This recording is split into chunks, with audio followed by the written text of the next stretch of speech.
시작하도록 하겠습니다. 저는 오늘 발표를 맡게 된 정형외과의 송상윤입니다. 오랜만에 발표를 해서 되게 떨리긴 한데 되게 가벼운 주제이면서도 우리가 쉽게 진단할 수 없었던 그런 질환들, 저도 많이 놓쳤던 그런 질환이어서 한번 같이 공유를 하고, 저희가 알고 있어야 임프레션을 잡을 수 있는 거기 때문에 최근에 증가하고 있는 유병률도 있고 해서 한번 발표를 해보겠습니다.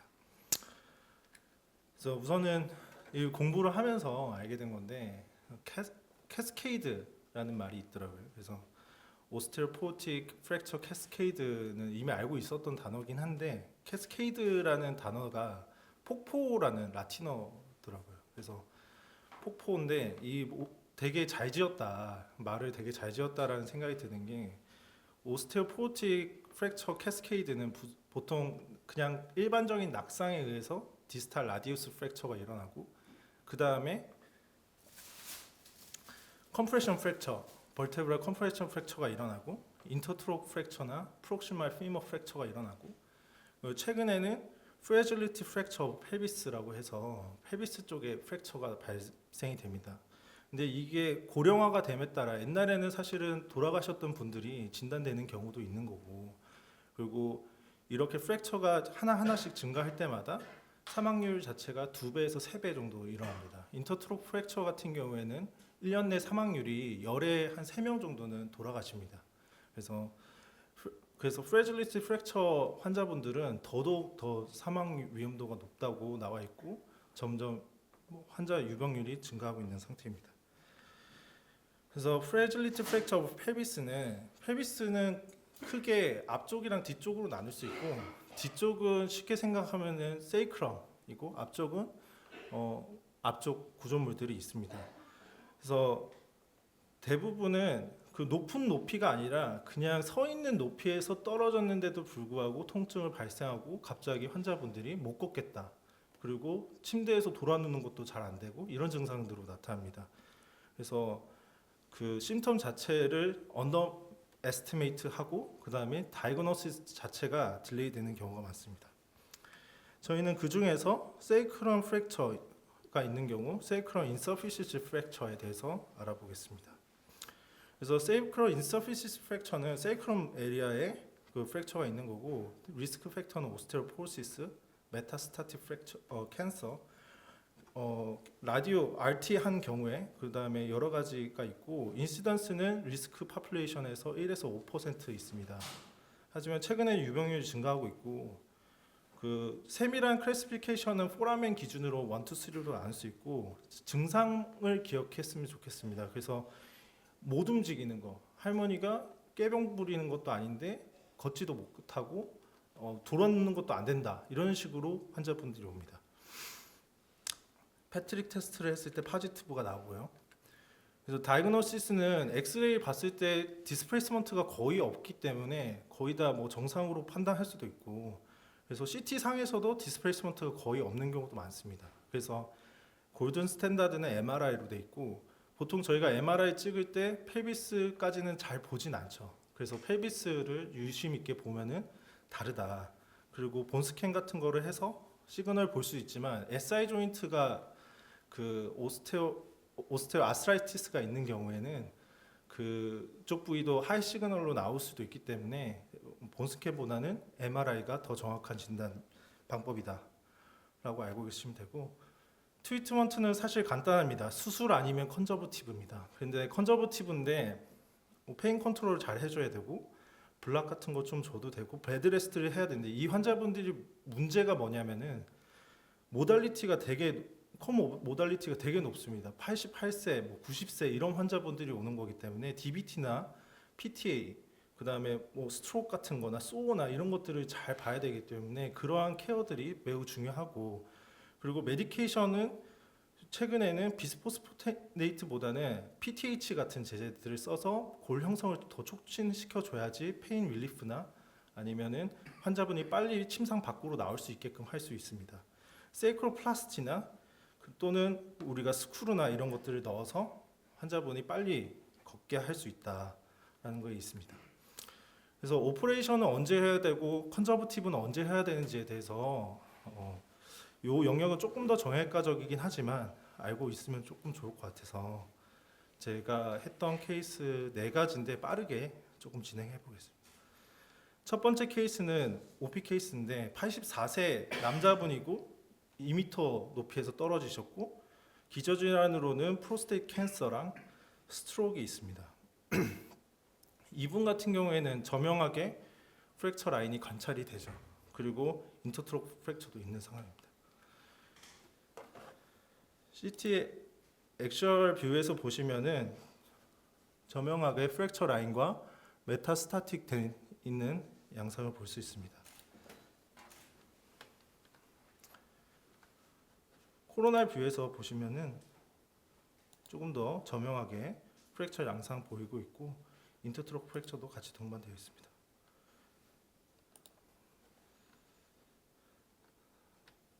그래서 3D 영상상 보면은 오른쪽에 세이크람 프랙처 데니스 타입 3 정도로 보이고 반대쪽에는 앞쪽에 보스 레이무스 프랙처 관찰되고 인터트로크 프랙처가 관찰됩니다.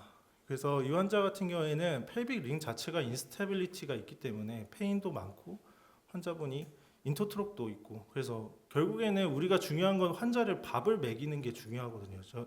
그래서 밥을 못 먹고 휠체어를 못 앉으면 그 다음 단계가 진행이 안 됩니다. 그래서 환자분을 최대한 빨리 걷기 위해서 수술을 계획을 했고 MRI 상에서 보시면 MRI는 사실 저명하게 프랙처가 보이겠지만 메타스타틱 때문에 사실 찍은 거 있고 MRI 넘어가겠습니다. 그래서 골다공증이 있는 상태고 환자분은 프로스테이트 캔서고 여명이 얼마 남지는 않았습니다. 근데 뭐 그냥 계속 눕혀 놓는 것보다는 그래도 밥을 드시게끔 해주는 게 낫지 않을까 해서 수술을 했고 IS 스크루 세이크럼에서 일리악에서 세이크럼으로 가는 스크루를 넣고 그 다음에 인터트로크 프랙처를 수술을 했습니다. 사실은 스크루 자체는 이렇게 길게 가는 게 사실 더 좋긴 합니다. 근데 한국에 나와 있는 거는 길이는 여기까지밖에 없습니다. 그래서 환자분은 2주째 그리고 이후에 계속 팔로업 했을 때 통증은 없고 잘 걷고 하는 상태로 퇴원을 하셨고 두 번째 환자분은 83세 여자분이고 버스 타동 중에 넘어져서 오셨고 펠빅 페인으로 오셨습니다. 디멘시아가 있습니다. 이분도 엑스레이 상에서 왼쪽으로 세이크럴 프랙처 관찰되고 앞쪽으로는 보스 레이무스 프랙처 관찰됩니다. CT를 보시면은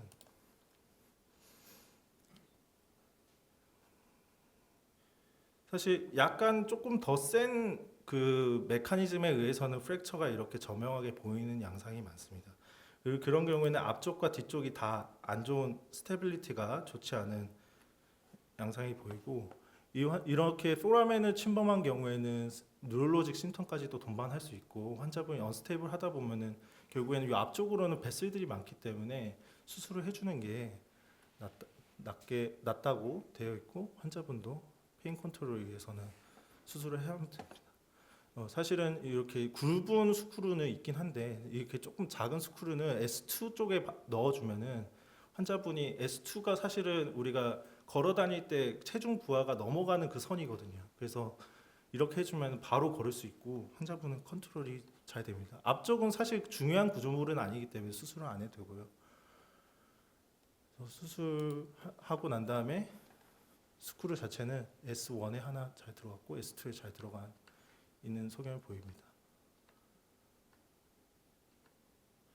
그래서 일주일째, 2주째, 2달째, 넉 달째 이렇게 환자분은 잘 걸어 다니시고 괜찮은 상태입니다. 90세 여자분 이제 컨저버티브 환자분이시고요. 90세 여자분이고 다리 흔드는 운동 후에 보행이 어려워서 동반해서 왔습니다. 엑스레이 보면은 저명하게 프랙처 라인이 관찰되지는 않고 CT 상에서도 봤을 때도 이게 엄청 주의 깊게 봐야지만 프랙처 라인을 볼 수가 있습니다. 지금 보시면 요 프랙처 라인이거든요. 그래서 의심이 되는 상황에서 패트릭 테스트를 했을 때 이 환자가 통증이 있다 하면은 좀 가능성을 생각해 봐야 됩니다. 그리고 또 본 퀄리티가 좋지 않은 걸 알고 있기 때문에 예, 저희가 봤을 때 프랙처가 있겠구나 할 수 있습니다.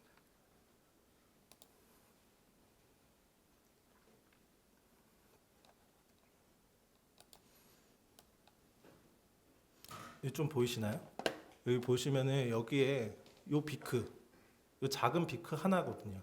근데 환자분이 심텀을 호소하는 거는 앉는 것도 너무 아파서 너무 앉아 있는 것도 힘들어하고 누워 있을 때도 돌아 눕는 것도 되게 힘들어하고 초반에는 그런 증상이 나타나거든요. 그래서 CT 상에서 봐도 저명하게 골절선이 정확해 보이진 않습니다. 그렇지만 MRI 이런 사람들은 사실 MRI 찍어야 되는 이유인 거죠. 그래서 MRI 찍어 보면은 이렇게 세이크럼 쪽에 본 이데마 투수한 소견 보이고 프랙처 라인들이 관찰될 수 있습니다. 그래서 이렇게 프랙처가 있구나 우리가 알 수가 있습니다. 그래서 BMD 측정해 보면은 심한 오스테오포로시스 이런 환자분들 얘기 들어보면은 컴프레션 프랙처 당연히 있고요. 레디우스 프랙처 있었던 과거력이 있을 확률도 높습니다. 그래서 컨저버티브 시행하는데 하지만 PTH 제제 같이 골 형성을 촉진할 수 있는 거를 같이 써주면은 조금 더 낫습니다. 한 달째 저희가 CT 찍었고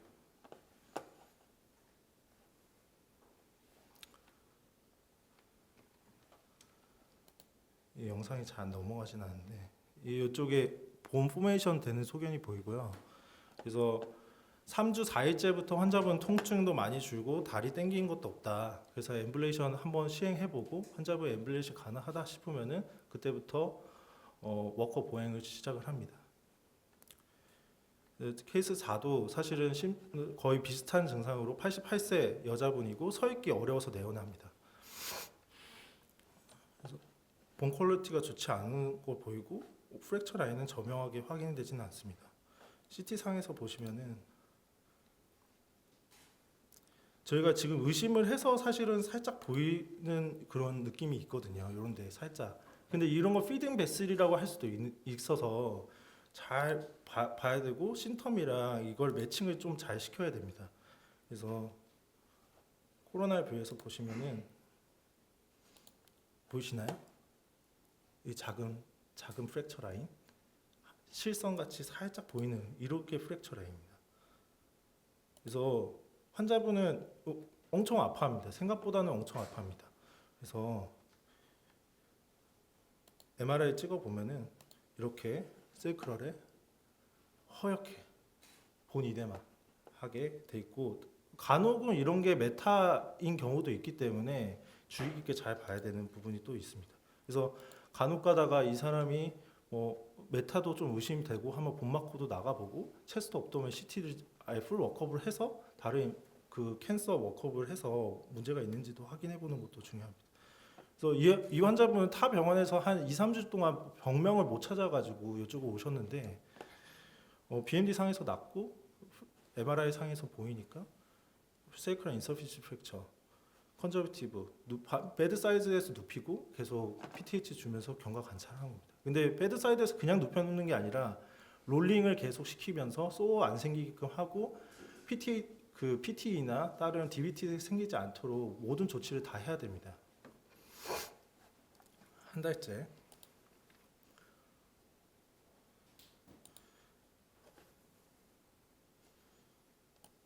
한 달째 보시면은 이 앞쪽으로 해서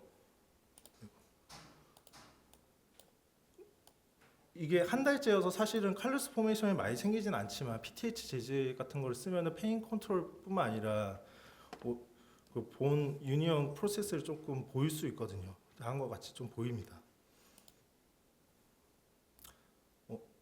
제가 보이는 거라고 믿고 싶어서 보이는 걸 수도 있지만 그래서 3주째 환자분은 3주째만 돼도 환자분 통증은 많이 걸을 수 있어요. 이제 2주 동안 계속 안 좋았지만 이제는 걸을 수 있어요. 이렇게 얘기합니다. 그래서 보조기 잘 차고 너무 무리하지 마라. 그래도 부러지고 갑자기 또 안 좋아질 수도 있으니까 위험 부담이 또 있으니까 이렇게 얘기를 해놓고, 그래서 저는 이 알고리즘 따라서 웬만하면 치료를 합니다. 그래서 환자분이 움직이지 못한다, 롤링이 안 되고 서지 못한다, 그러면 우선은 세이크럴 인서피시언시 프랙처도 생각을 합니다, 무조건. 그래서 하루 이틀 동안 환자분한테 롤링이 되는지 계속 물어봅니다. 돌아 눕는 거 되세요? 혼자서 돌아 눕는 거 되세요? 그게 안 되면은 이제 수술합시다라는 얘기를 조금 권유를 하기 시작합니다. 그게 모빌리티고요.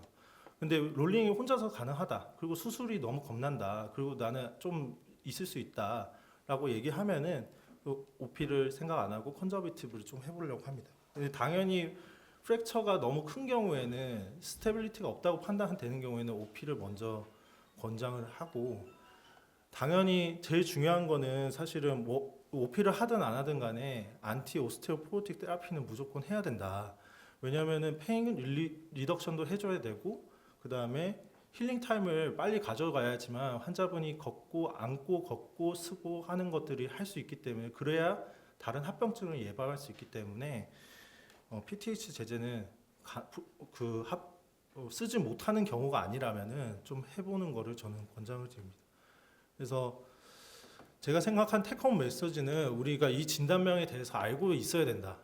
최근에 뭐 80세, 90세 넘어가는 환자분들이 워낙 많기 때문에 저는 깜짝 놀랐던 게 저희 병원 와서 기본이 80세시더라고요. 그래서 90세 넘는 분들이 사실 다른 데 있을 때는 요런 환자들을 많이 보진 못했어요.